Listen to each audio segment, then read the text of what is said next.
To talk about voter fraud, Catherine Engelbrecht, president of True the Vote, joins us via telephone. Catherine, we thank you for your time. I can remember your eloquent testimony on Capitol Hill the other day about what was going on with your group, True the Vote. But let's focus on people who are not true to the vote, people who vote multiple times. Why do you think the DOJ is refusing to prosecute this woman? No, because it's not in their interests. They derive a good bit of their power, certainly the power of the administration, from sort of elevating victimization to an art form. They need these wedges to exist, and they need the lines to be blurred. And we've seen again and again that they are not interested in the rule of law. They're interested in the political gamesmanship. So it should come as no surprise. Citizens now have to stand up and make it known in their local polling places that such behavior is not okay. It's going to take an all-out effort by citizens to get engaged in the electoral process, or we will lose it.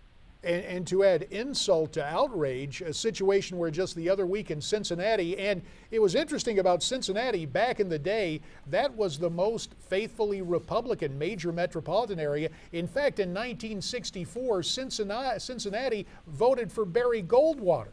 But you see this change, you see this woman voting 6 times, and then the other week Al Sharpton shows up there in support, leaving his MSNBC show to go to this rally. It is as if they embrace this kind of wrongdoing to peddle some mythical racial grievances there. You're exactly right, and in my opinion, the best way to counteract that is for citizens to recognize that there is a fundamental problem with the narrative there, and to get engaged at the local level and make sure that the process, I mean, as a standard rule across all states, citizens have the right to be present wherever ballots are present. And the fact is, observation changes things. If we make this a priority, and if we choose to engage, then the instances of the Meloise Richardsons will be cut down, despite all of the uphill battles we face with the phony argument for photo voter identification, or the vindication of someone like a Meloise Richardson.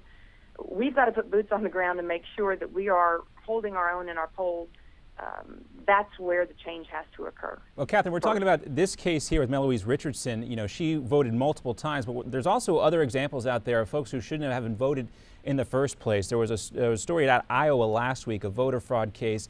A voter, convicted felon. She went and voted, and charges were brought against her, but the prosecutors decided to drop those charges. She's not going to be tried for perjury. Are you concerned about this as well? I mean, you know, there's a debate about whether convicted felons should have their voting rights restored here, but they have not been restored in this case. This woman went ahead and voted anyway, and the prosecutor said, you know, we're not going to charge her or prosecute this case. Does that disturb you?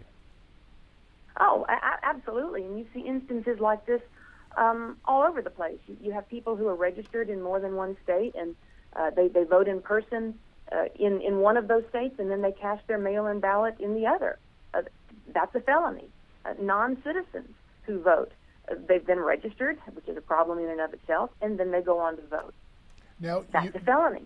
You mentioned so how do these things happen? You know, it's a fundamental breakdown of the process itself, and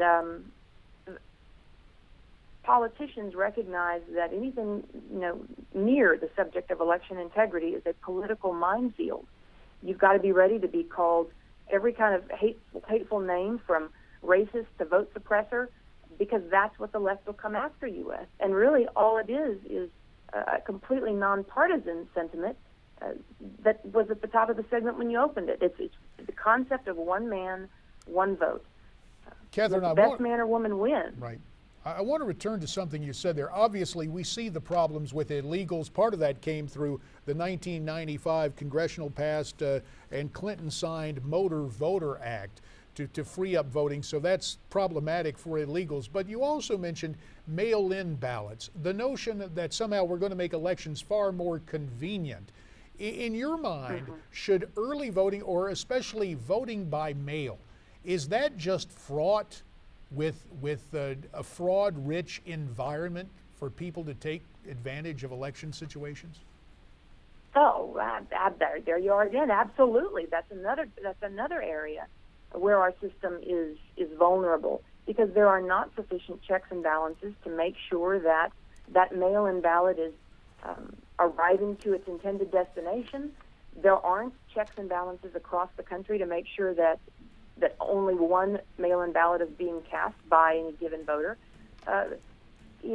If you wanted to rig the system in your favor, it's not at all hard to do. And the fact is, again, if citizens don't really begin to wrap their heads around what it is that we are facing, which is a multi-front war. You hear so many times, Catherine, that Democrats say these cases don't exist. We gave you two clear-cut examples, just not being prosecuted. Catherine Engelbrecht, we thank you for your time. We'll talk to you about this more in the future. Right now, we want to hear from you on this topic via social media. Tweet us your comments on voter fraud at Newsmax TV, hashtag America's Forum. You can go to facebook.com/Newsmax or email us, connect@newsmaxtv.com.